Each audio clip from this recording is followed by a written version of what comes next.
आपण पाहतात BN news Badlapur नामा। बदलापूरच्या Prathamesh Gauri estate सोसायटीतील रहिवाशांना गंभीर समस्येला सामोरं जावं लागते। प्रथमेश गौरी इस्टेट सोसायटीच्या आवारात गेल्या काही दिवसांपासून सांडपाण्याचं तळ साचतंय आणि हे सांडपाणी सोसायटीच्या आवारात येत असल्याच्या बातम्या काही दिवसांआधी प्रसारित करण्यात आल्या होत्या। त्यानंतर पालिकेने सोसायटीच्या समस्या सोडवण्याचं सोंग आणून गौरी इस्टेट सोसायटीला चॉकलेट दिलं। मात्र काही दिवसांपासून पडणाऱ्या पावसामुळे सोसायटीच्या आवारात जमणारं पाणी आता सोसायटीच्या पिण्याच्या टाकीमध्ये जाते। या सोसायटीच्या पाण्याच्या टाकीमध्ये गाळ, पाण्याचे किडे, गांडूळ येऊ लागलेत। त्यामुळे सोसायटीतील रहिवासी संतापलेत। या गढूळ पाण्याचं आम्ही करायचं तरी काय असा प्रश्न सोसायटीमधील महिलांनी केलाय। आता त्रास काय सांगायचा आणि काही नाही सांगायचं हाच मोठा प्रश्न आता आम्हाला पडलेला आहे। पण तरी पण मी तुम्हाला सांगते की काय त्रास होतोय तो जे सांडपाणी त्या जिथून कुठून सोडलेलं आहे काही सोसायट्यांच्या माध्यमातून, तर ते पाणी आमच्या सोसायटीच्या मागच्या साईडच्या बाजूला आलेलं आहे। ते पाणी त्या पाण्याची मी स्वतः वैयक्तिक जाऊन तिथे कंप्लेंट केलेली होती की बाबा आम्हाला हा त्रास असा होतो आहे, तर तुम्ही या आणि ते बघा। आले, ते पाहिलं त्यांनी की काय प्रॉब्लेम आहे तो। पण त्याच्यानंतर त्यांनी मला सांगितलं की मॅडम थोडंसं आमचं इलेक्शन होऊ द्या। मग इलेक्शन झालं, जिंकणारे जिंकले, निघून गेले, सगळं झालं, पण तरीही त्यांचं काहीही नव्हतं। त्याच्यानंतर पुन्हा आम्ही पत्र घेऊन गेलो, तिथे पुन्हा मीटिंग केली आम्ही। त्याच्यानंतर त्यांनी मग आम्हाला आश्वासनं दिली की तो असा रस्ता काढू, तो तसा रस्ता काढू। अरे रस्ते काढेपर्यंत आम्ही इथे मरतो याचं काय आहे? पण तुम्ही जर त्यावेळेस आम्हाला एप्रिल महिन्यामध्ये सहकार्य केलं असतं आणि ते पटकन काम केलं असतं तुम्ही, तर आज आमच्यावर ही दगा आली नसती। आज आम्ही ह्याच्यामध्ये अडकलेलो आहे संकटामध्ये, त्यातून आम्ही तेव्हा बाहेर निघालो असतो। जर तुम्हाला इलेक्शन का तेव्हा महत्त्वाचं वाटलं, आमचा जीव का नाही महत्त्वाचा वाटला तुम्हाला? इलेक्शन महत्त्वाचं, तुम्ही जिंकून काय कोणते घोडे मारलेत? आणि तेच जर आता आमच्या फॅमिलीतली एखादी व्यक्ती मेली असती किंवा काय झाली असती, तुम्ही काय भरून देणार होते इथे? आम्हाला देणार होते का? नाही ना। मग हे जर काम तुम्ही आम्हाला एप्रिल महिन्यात करून दिलं असतं तर आज आम्ही सुद्धा तुम्हाला मानलं असतं की यार काहीतरी प्रशासन आहे आणि काहीतरी करतंय म्हणून। पण तुम्ही तेही केलं नाही। स्वतःहून तर परत तुम्ही आलेच नाही बघायला। आम्ही नंतर गेलो, त्याच्यानंतर पण नाही, फक्त छोटे छोटे गटारं काढून दाखवून आम्हाला फायदा काय त्याचा?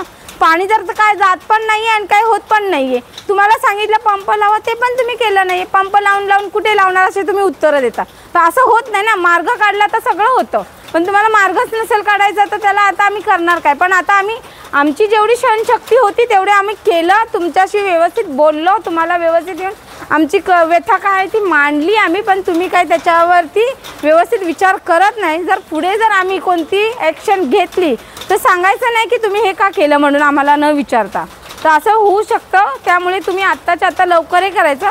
आणि आज आम्ही 2 दिवस झालं पाण्या वाचून मरतोय, आज पाणी नाही आमच्या टंकीमध्ये, तर त्याचा तुम्ही काय करणार आहे ते पहिला प्रश्न सोडवा। आता आम्हाला पाणी कुठून द्यायचं ते प्रत्येक घरात नेऊन तुम्ही पाणी द्यायचं, हे तेवढं आता प्रशासनाने करावं आणि आमची पाण्याची सोय करून द्यावी आम्हाला बाकी माहीत नाही आता।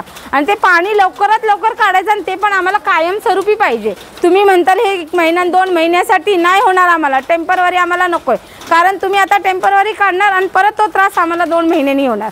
त्याच्यामुळे मला हे काम झालेलं टेम्पररी नको आहे आम्हाला। समस्या तर आमची मेन पिण्याच्या पाण्याचीच आहे, जे पिऊ शकत नाही आहे, फार घाण पाणी आहे। आणि प्रशासनाला आम्ही वारंवार कळवलेलं आहे की आमच्याकडे दूषित पाणी येते, यावर आम्हाला काहीतरी तोडगा काढून द्या। त्यांनी तोडगा काढलेला नाही आहे। सतत आमचा पत्रव्यवहार त्यांच्याशी सुरू होता, अजूनही आहे, तरी थोडं मोठं असं काम करून ते आम्हाला पांगवण्याचा प्रयत्न करत आहेत।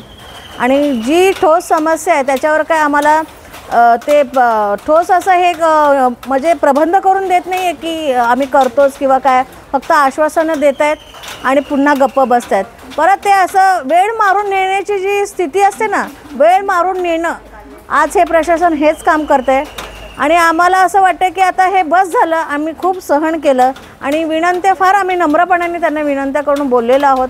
आणि आता असं वाटतं की आम्हालाही स्वतःला असं वाटतं की आता बस, आता काहीतरी ॲक्शन त्यांच्यावर घ्यावीच लागेल किंवा त्यांना असं दाखवून द्यायचंच आहे की बाबा एक दिवस हे पाणी तुम्ही पिऊन बघा की तुम्ही तरी प्याल का?